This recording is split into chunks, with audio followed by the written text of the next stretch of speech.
Pertama,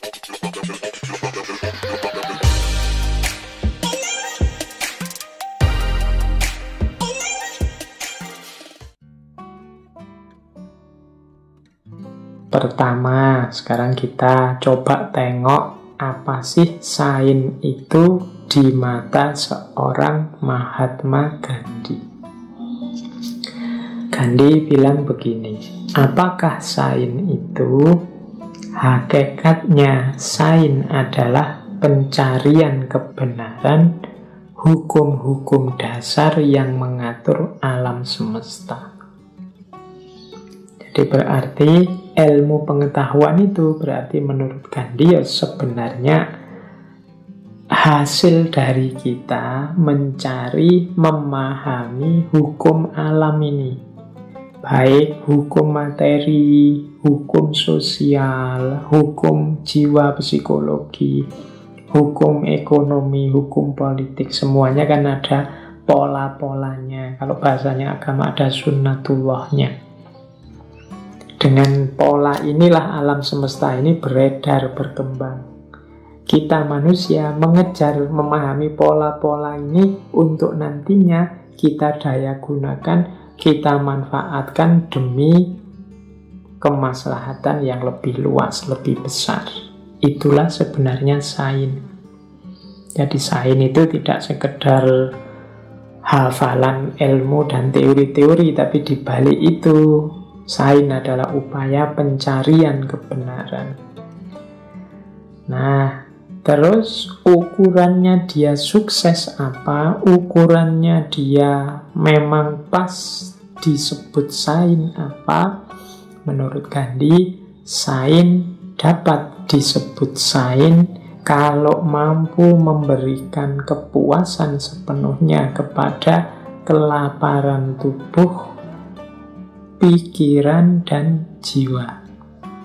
Jadi sains ini menjawab kegelisahan pikiran, menjawab kebutuhan tubuh, dan memenuhi kebutuhan akan ketenangan jiwa.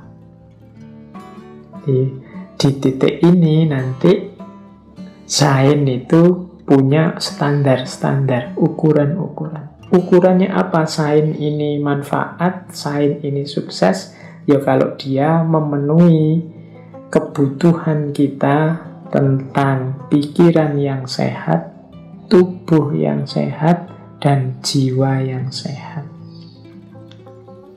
Kalau sains kok malah hanya bikin ruwet pikiran, hanya nambah bingung saja, ya mungkin perlu diformulasi ulang, dikembangkan lagi, biar tidak hanya membuat ruwet pikiran. Atau sains yang membuat capek tubuh, membuat ringkih badan fisik, atau merusak materi, merusak realitas hidup kenyataan, ya berarti dia bermasalah. Atau mengacaukan jiwa kita, menggelapkan jiwa kita, itu juga bermasalah. Jadi menurut Gandhi, sains itu ukurannya 3. Jadi menjawab kelaparan tubuh, menjawab kelaparan pikiran, dan menjawab kelaparan jiwa. Hasilnya kalau bahasa Arab itu, pengetahuan itu diantara cirinya adalah sukunun nafas. Jiwa kita tenang. Orang itu kan dari tidak paham jadi paham, akhirnya kan tenang. Kalau orang sudah paham itu kalem sudah dia, tapi selama dia belum paham itu kan masih bertanya-tanya, mencari-cari, mengejar-ngejar. Dan ini kalau dalam bahasanya Gandhi, ya, kemampuan sains untuk menjawab kebutuhan fisik, kebutuhan pikiran, dan kebutuhan jiwanya manusia. Disitulah posisinya sains. Jadi kalau ada yang tanya, mengapa sih orang kok mengejar kebenaran?